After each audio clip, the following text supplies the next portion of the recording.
Hello everyone, good morning to all of you. In previous lecture we have already studied about the Bohr's postulates. Bohr's postulates हम लोग पहले पढ़ चुके हैं और आज के वीडियो में हम लोग पढ़ेंगे Bohr's theory for hydrogen and hydrogen like atom. Bohr's theory for hydrogen and hydrogen like atom. ठीक है, इसमें हम कई सारे कैलकुलेशंस करेंगे। जो मेन डिफिकल्टी रदरफोर्ड की थी स्टेबिलिटी ऑफ एटम, उसी के बारे में एक्सप्लेनेशन बोहर ने दिया था।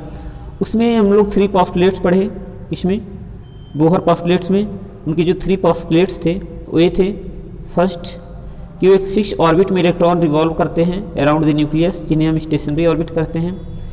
ड्यूरिंग रिवॉल्यूशन में कोई एनर्जी इमिट नहीं करते हैं, ये फर्स्ट था। सेकंड था कि केवल उन्हीं ऑर्बिट्स में इलेक्ट्रॉन रिवॉल्व करते हैं जिनमें उनका एंगुलर मोमेंटम NH/2 पाई के इक्वल हो, NH/2 पाई के इक्वल हो। और थर्ड ए था कि इलेक्ट्रॉन कैन जंप या transit from high energy level to lower energy level and lower to high energy level when they can emit और एब्जॉर्ब एनर्जी। बात समझ में आई? ये कहा गया कि ऐसे अगर 2 एनर्जी लेवल हैं तो इलेक्ट्रॉन लोअर से हाई में तभी जंप करेगा जब इसे हम एक्सटर्नल एनर्जी दें कहीं से, या हायर से एनर्जी में वह तभी जंप कर पाएगा जो अपनी एनर्जी लॉस करे। एनर्जी क्या करे? लॉस करे। ये तो हम लोग पहले वीडियो में पढ़ चुके हैं। आज पढ़ेंगे Bohr's theory of hydrogen and hydrogen like atom. Bohr's theory for hydrogen and hydrogen like atom. अब हाइड्रोजन लाइक एटम क्या है? हाइड्रोजन एटम तो समझ में आ रही है, जिसमें नंबर ऑफ इलेक्ट्रॉन 1 है, एटॉमिक नंबर 1 है, ऐसे कहें। और अब हाइड्रोजन लाइक एटम का मतलब ये हो गया जिसमें इलेक्ट्रॉन 1 हो, जैसे हीलियम। देखिए हीलियम एटॉमिक नंबर 2 है। अब अगर इसे प्लस चार्ज कर दें, इसमें 2 इलेक्ट्रॉन तो होता है, लेकिन प्लस चार्ज कर तो एक इलेक्ट्रॉन ने अपना डोनेट कर दिया तो इसके पास इलेक्ट्रॉन बचेंगे 1। लिथियम +2 कर दिया, +2। लिथियम का एटॉमिक नंबर 3 होता है, लेकिन जब +2 चार्ज हो गया तो भी हो जाएगा 1। तो ऐसे एटम्स जो हाइड्रोजन के लाइक हों, ऐसे वो हाइड्रोजन की तरह हों, जैसे हीलियम प्लस हो गया, लिथियम प्लस हो गया, इनका स्टडी बोहर ने किया। चलिए आगे इस टॉपिक में हम लोग कैलकुलेट करेंगे एंगुलर मोमेंटम। क्या कैलकुलेट करेंगे? Angular momentum of nth orbit. जो इलेक्ट्रॉन रिवॉल्व कर रहे हैं कई सारे ऑर्बिट में, तो डिफरेंट ऑर्बिट्स में उनकी एंगुलर मोमेंटम डिफरेंट होगा, उनका रेडियस डिफरेंट होगा। इसका रेडियस देखिए दूसरा होगा, यहाँ रेडियस दूसरा होगा, यहाँ रेडियस दूसरा होगा। एनर्जी इन डिफरेंट ऑर्बिट्स मतलब E1, E2, E3 इस तरह कैलकुलेट करना होगा, सारे एनर्जी लेवल्स की एनर्जी। क्लियर? अब इसमें सबसे पहले हम लोग कैलकुलेट करते हैं एंगुलर मोमेंटम। क्या कैलकुलेट किया जाए? एंगुलर मोमेंटम मतलब n, angular momentum of nth orbital. तो हमने जो बोहर सेकंड पोस्टुलेट्स पढ़ा कि जो एंगुलर मोमेंटम होता है NH/2 पाई के इक्वल होता है। किसके इक्वल होता है? 2 पाई के इक्वल होता है। यहाँ अगर हम फर्स्ट ऑर्बिट की बात करें, किसकी बात की जाए? First orbit, that means n = 1, L1 हो जाएगा H/2 पाई, क्योंकि यहाँ n की वैल्यू 1 पुट कर दिया। अगर L2 देखा जाए, L2 तो हो जाएगा 2H/2 पाई। ऐसे L3 कैलकुलेट किया जाए, क्या कैलकुलेट किया जाए? L3 तो हो जाएगा 3H/2 पाई। तो एंड सो ऑन, ये हमारे लिए फॉर्मूला हो गया L के लिए। किसके लिए? L, that means angular momentum के लिए। तो Ln का सिंपल फार्मूला रखेंगे NH/2 पाई, जो कि बोहर क्वांटाइजेशन कंडीशन भी है। और यही एंगुलर मोमेंटम जो Ln है, क्या है? Ln है। देखिए हम लोग फर्स्ट ईयर में पढ़े होंगे कि जो एंगुलर मोमेंटम होता है L, ये होता है R × लीनियर मोमेंटम P। अगर Ln की बात करें तो ये सारा n हो जाएगा, तो Rn और Vn क्या हो गया?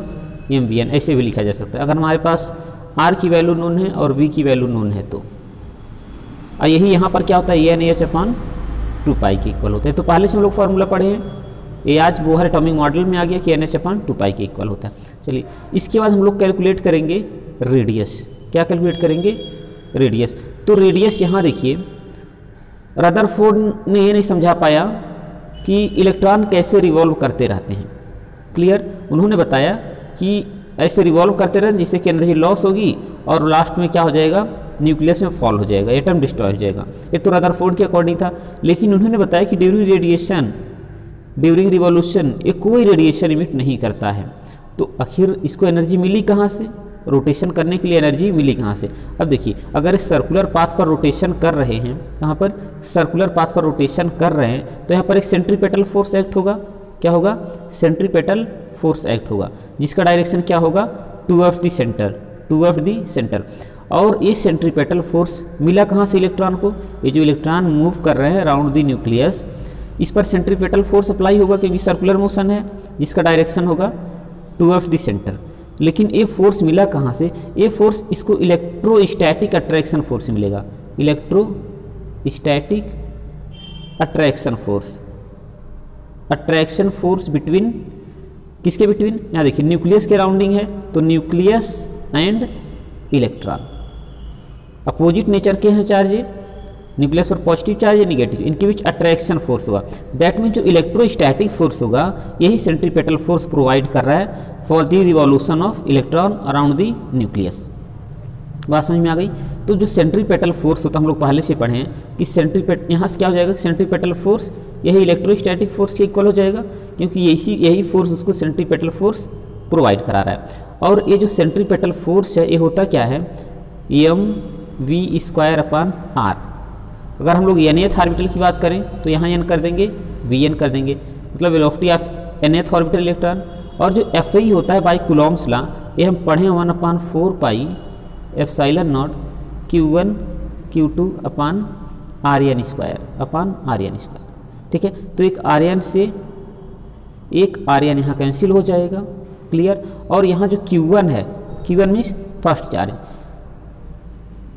एक तो न्यूक्लियस हो गया, एक हो गया हाइड्रोजन का जो इलेक्ट्रॉन है, दो चीज़ें यहाँ पर हो गई। एक आर कैंसिल होने के बाद यहाँ से जो Rn का फॉर्मूला बचेगा हमारे पास, Rn यहाँ देखिए, Rn ये क्या हो जाएगा,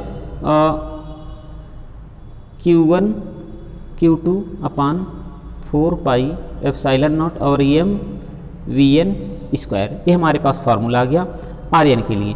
अब q1 की वैल्यू कितनी पुट करेंगे, q1 हम एक इलेक्ट्रॉन, देखिए एक q1 न्यूक्लियस हो गया, जो कि न्यूक्लियस q1 का मतलब हो गया Zi, अगर Z एटॉमिक नंबर है तो q2 की वैल्यू हो जाएगी, एक सिंगल इलेक्ट्रॉन एक चार्ज है। बात समझ में आ गई। अगर हम लोग हाइड्रोजन की बात करें तो यहाँ Z की वैल्यू 1 पुट कर सकते हैं, Z की वैल्यू 1। हीलियम की बात करेंगे तो 2 करेंगे, लिथियम का करेंगे तो 3 करेंगे।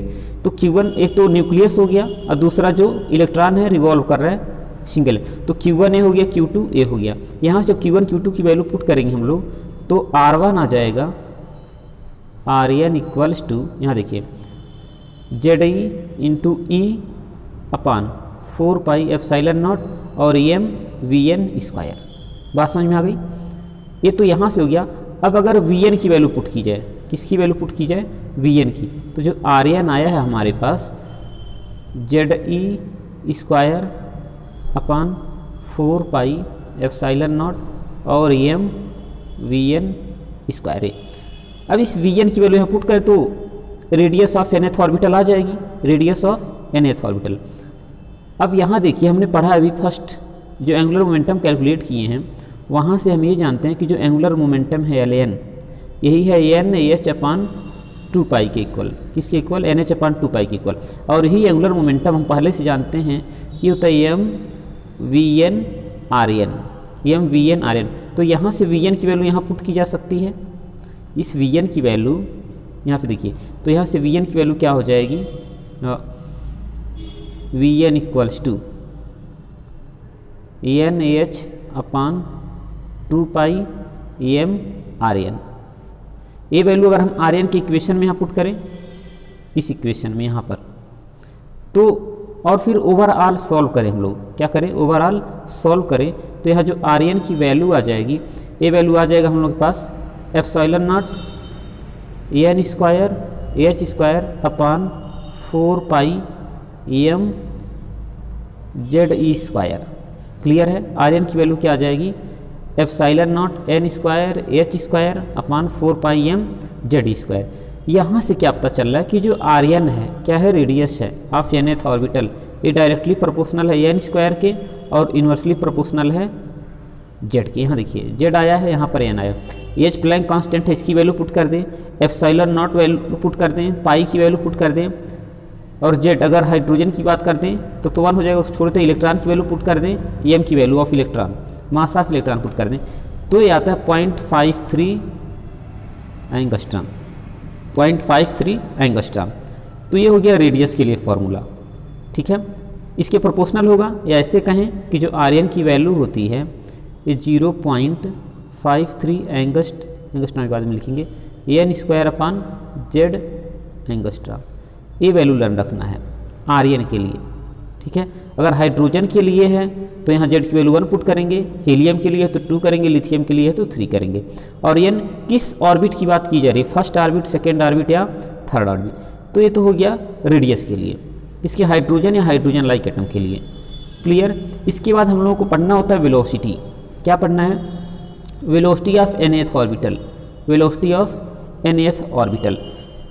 तो यहाँ पे जब वेलोसिटी मतलब orbital speed, velocity means orbital speed की बात करते हैं, तो यहाँ देखिए जो हम लोग पहले से पढ़े हैं कि एल एन, ये होता है m v n r n, ये होता है। तो यहाँ से जो यही होता है एन एच अपान 2 पाई, एन एच अपान 2 पाई। तो यहाँ से क्या होगा कि जो वी एन की वैल्यू होगी, किसकी वैल्यू होगी, वी एन की वैल्यू ये हो जाएगा एन एच, ए एन है, N h upon 2 pi m और आर एन। मतलब यहाँ से वी एन इस सबको ट्रांसफ़र कर देंगे इधर, तो यहाँ से N h upon 2 pi m और आर एन। आर एन की वैल्यू हम लोग पहले से पढ़े हैं, आर एन की वैल्यू पहले से पढ़े हम लोग। तो अगर आर एन की वैल्यू पुट किया जाए तो यहाँ से हो जाएगा v n equals to n h upon 2 pi m, और जो आर एन की वैल्यू है epsilon naught n square H square upon pi m z e square, clear, pi m z e square. जब इसको हम लोग सॉल्व करेंगे इसको, तो जो वी एन की वैल्यू आएगी, इसकी वैल्यू वी एन की वैल्यू, तो यहाँ से आता है v n equals to z e square upon 2 epsilon naught n h, clear. यहाँ से देखिए क्या पता चल रहा है कि जो वी एन है, क्या है, वी एन, ये डायरेक्टली प्रोपोर्शनल है जेड अपान एन के, जेड अपान एन, क्लियर। और अगर इन सबों की वैल्यू पुट करी जाए, ई की, एप्सिलॉन नॉट की, एच की, 2 की, सारी वैल्यूज पुट की जाए, तो ये जो वी एन की वैल्यू आती है यहाँ से वी एन इक्वल्स टू, ये आता है 2.2 into 10 to the power 6 z upon n metre per second. ए तो अगर कुछ नहीं तो इतना फार्मूला तो लर्न होना चाहिए कि v n equals 2.2 into 10 to the power 6 z upon n metre per second. ये तो हो गया ऑर्बिटल स्पीड के लिए, किसके लिए हो गया, ऑर्बिटल स्पीड। इसके बाद जो नेक्स्ट पॉइंट हम लोगों का energy of nth orbital, energy of nth orbital that means En। En हम लोगों को जब कैलकुलेट करना है, En की बात की जाए तो En मतलब एनर्जी, ये टोटल एनर्जी हो गया, क्या हो गया, टोटल एनर्जी। लेकिन टोटल एनर्जी कैलकुलेट करने से पहले हम लोग कैलकुलेट करें काइनेटिक एनर्जी, काइनेटिक एनर्जी और पोटेंशियल एनर्जी, इन दोनों का सम करेंगे तो आ जाएगा टोटल एनर्जी। तो काइनेटिक एनर्जी के लिए क्या, तो हम लोग पहले ही ये पढ़ चुके हैं कि जो यहाँ पर फोर्स सेंट्रीपेटल फोर्स है, मतलब एफ सी किसके इक्वल है, और f electrostatic force, f c क्या था, m v square upon r. ये फॉर्मूला होता है nth ऑर्बिटल, तो n लगा देते हैं हम लोग, और ये कितना था 1/4 pi epsilon naught Q1 Q2 upon r n square. ये हो गया। यहाँ से देखिए हमारे पास जो काइनेटिक एनर्जी होता है वो होता है हाफ एम वी स्क्वायर, क्या होता है, हाफ एम वी स्क्वायर। तो इस आर एन को अगर इधर ट्रांसफ़र कर दें हम लोग और यहाँ पर हाफ से मल्टीप्लाई कर दें, हाफ से मल्टीप्लाई कर दें यहाँ पर, देखिए दोनों साइड में, तो हाफ एम वी स्क्वायर यहाँ से मिल जाएगा, आर एन को उधर ट्रांसफ़र कर दें, तो यहाँ जो काइनेटिक एनर्जी का फॉर्मूला मिलेगा हमारे पास, मतलब half m v n square. ये फॉर्मूला क्या होगा, आर एन यहाँ कैलकुलेट हो जाएगा, और यहाँ देखिए 1/8 पाई एप्सिलॉन नॉट और r n into Q1 Q2 upon RN square, तो एक आर से एक आर कैंसिल हो जाएगा। तो यहाँ पर जो काइनेटिक एनर्जी का फॉर्मूला आएगा, मतलब ये half mv n square kinetic energy है, तो काइनेटिक एनर्जी इक्वल्स टू हो जाएगा 1/8। अब Q1 का मतलब ZI हो गया, इसका मतलब E हो गया अपान पाई एप्सिलॉन नॉट और यहाँ पर RN। ये तो हमारे पास फार्मूला हो गया किसका, काइनेटिक एनर्जी का। ओके, काइनेटिक एनर्जी का फॉर्मूला हो गया K = 1/8 ZE square upon 8 pi epsilon not RN। बात करते हैं पोटेंशियल एनर्जी की। किसकी बात करते हैं, पोटेंशियल एनर्जी UN।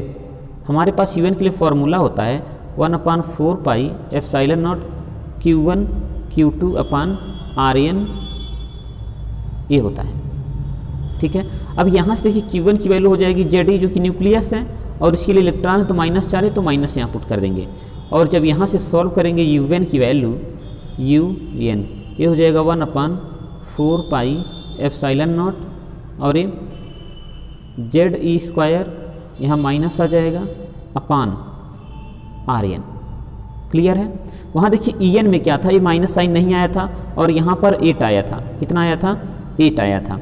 और जब इन दोनों को सॉल्व करेंगे हम लोग, UN की वैल्यू देखिए आ गया और EN में क्या आया था, मतलब काइनेटिक एनर्जी में क्या था, KE में यहाँ पर 8 आ गया था। क्या आ गया था, 8। इसका मतलब जो UN है, ये जो UN है, ठीक है, ये काइनेटिक एनर्जी का ट्वाइस है। काइनेटिक एनर्जी का क्या है, ट्वाइस है, वो भी निगेटिव में। कैसा, निगेटिव में। अब अगर बात समझ में आ गई, यहाँ पर 8 आया था काइनेटिक एनर्जी में। इसके बाद देखते हैं टोटल एनर्जी। क्या देखते हैं, total energy of nth orbital EN। तो kinetic energy plus potential energy nth orbital के लिए, तो काइनेटिक एनर्जी आया था हम लोग के पास 1/8 pi epsilon not ZE square upon RN। और जो इसकी वैल्यू थी पोटेंशियल एनर्जी की, ये था 1/4 pi epsilon not ZE square upon RN, लेकिन ये माइनस में था। कैसे था, माइनस यहाँ लगा देते हैं, ये माइनस। ठीक है, अब इसको जब सॉल्व करते हैं आगे हम लोग, तो देखते हैं कि ये देखिए इनका LCM 8 और 4 का 8 होगा, तो हो जाएगा 1/, ऐसे कॉमन ले लेते हैं, ये ZE स्क्वायर ऊपर से कॉमन हो गया, ZE स्क्वायर और अपान यहाँ पर 4 पाई एप्सिलॉन नॉट कॉमन हो गया, RN कॉमन हो गया, बचा क्या 1/2 - 1। और जब इसको सॉल्व करते हैं हम लोग आगे, तो ये आंसर आ जाता है ZE square 1/4 pi epsilon naught और RN और यहाँ पे आएगा -12। तो देखिए यही सेम वैल्यू काइनेटिक एनर्जी का भी आया था। किसका आया था, काइनेटिक, बट उसमें माइनस साइन नहीं था। इसको और आगे सॉल्व करें तो -1/8 ZE square pi epsilon naught और RN, ये हो गया। बात समझ में आ गई। टोटल एनर्जी हो गया है। क्या हो गया, टोटल एनर्जी।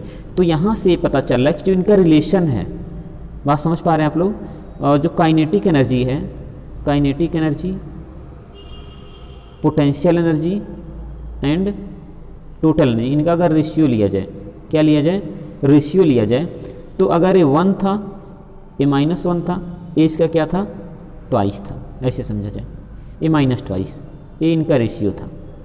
मतलब जितना काइनेटिक एनर्जी होता है उतना टोटल एनर्जी होता है और पोटेंशियल इसका ट्वाइस होता है निगेटिव में। इन दोनों को सॉल्व करेंगे तभी ये आएगा।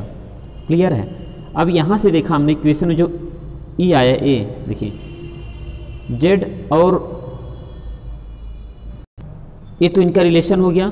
E मतलब जो टोटल एनर्जी है, काइनेटिक एनर्जी है, तो याद रखिएगा कि काइनेटिक एनर्जी और टोटल इक्वल होते हैं, इनके साइन अपोजिट होते हैं, काइनेटिक पॉजिटिव और टोटल एनर्जी निगेटिव, और पोटेंशियल इनका ट्वाइस होता है। क्लियर। मतलब kinetic energy, potential energy, total energy का रेशियो होता है 1 - 2 एंड -1। क्लियर। अब यहाँ जो E का फॉर्मूला आया हम लोगों के पास, क्या आया है, E का फॉर्मूला मतलब टोटल एनर्जी का फॉर्मूला, ये आया -1/4 pi epsilon not ZE square upon RN। यहाँ पर 2 भी था, मतलब इसको 8 कर दें, ये था फॉर्मूला हमारे पास टोटल एनर्जी का। और यहाँ पर जब हम RN की वैल्यू पुट करेंगे, क्या पुट करेंगे, आर एन की वैल्यू, तो यहाँ से हो जाएगा e N equals to r n equals to क्या होता है, आर एन इक्वस टू होता है epsilon naught n square H square upon pi m z e square. जब ये वैल्यू पुट करेंगे हम लोग तो ई एन की वैल्यू आ जाएगी हमारे पास, ई एन सॉल्व करने पर आएगा minus Z square M E पर 4 upon 8 epsilon not square H square into N square A. तो यहाँ से जो ई एन है ये देखिए डायरेक्टली प्रोपोर्शनल किसके, Z square upon N square के, Z square upon N square को। तो यहाँ से कहा जा सकता है कि ये जो कांस्टेंट हैं जेड और एन के अलावा जो वैल्यूज हैं e m h epsilon naught ए वैल्यू अगर पुट कर दी जाए तो यहाँ पर जो ई एन की वैल्यू आती है इसे ई एन ये आता वैल्यू पुट करने के बाद -13.6 into z square upon N square. ये है total energy of electron revolving in nth orbits, e n की वैल्यू ये हो गई। और इसी में थोड़ा सा और मॉडिफिकेशन किया जाता है कि जो ई एच है, ठीक है, जो ई एन की वैल्यू आई है ई एन आया कितना है, जेड स्क्वायर एम ई पर 4 और upon 8 epsilon not square H square into 1 upon N square. Clear है। इतने को यहाँ पर अगर एच सी से डिवाइड कर दें, क्या कर दें, यहाँ देखिए एच सी से मल्टीप्लाई कर दिया और एच सी से डिवाइड कर दिया, तो ये जो क्वांटिटी बनेगी इतनी क्वांटिटी ए, इसको हम लोग कहते हैं आर, क्या कहेंगे, यही इक्वल है आर के, इसको हम कहेंगे कैपिटल आर। बात समझ में आई। तो यहाँ से ये लिख सकते हैं हम लोग कि ई n equals to r H C upon N square. Clear है। और सॉरी जेड को नहीं, जेड तो कांस्टेंट हो गया, इसको अलग करना पड़ेगा, इस जेड को छोड़ देना है, जेड को नहीं लेना, इतने को हम कहेंगे आर, इतने को कहेंगे आर, और यहाँ आ जाएगा जेड स्क्वायर, क्या आ जाएगा, जेड स्क्वायर। क्लियर है। और ये आर है क्या, आर है क्या, आर का नाम है रिडबर्ग कांस्टेंट, रिडबर्ग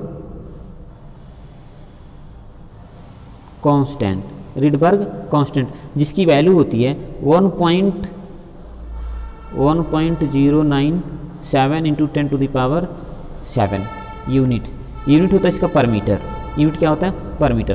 तो या तो डायरेक्ट फार्मूला रख लीजिए आप लोग कि E N equals to Z square R H C upon N square, या सबसे इजी फार्मूला ई एन का, E N equals to -13.6 Z square upon N square. ये nth ऑर्बिटल के इलेक्ट्रॉन का टोटल एनर्जी है। ओके, वीडियो देखने के लिए थैंक यू।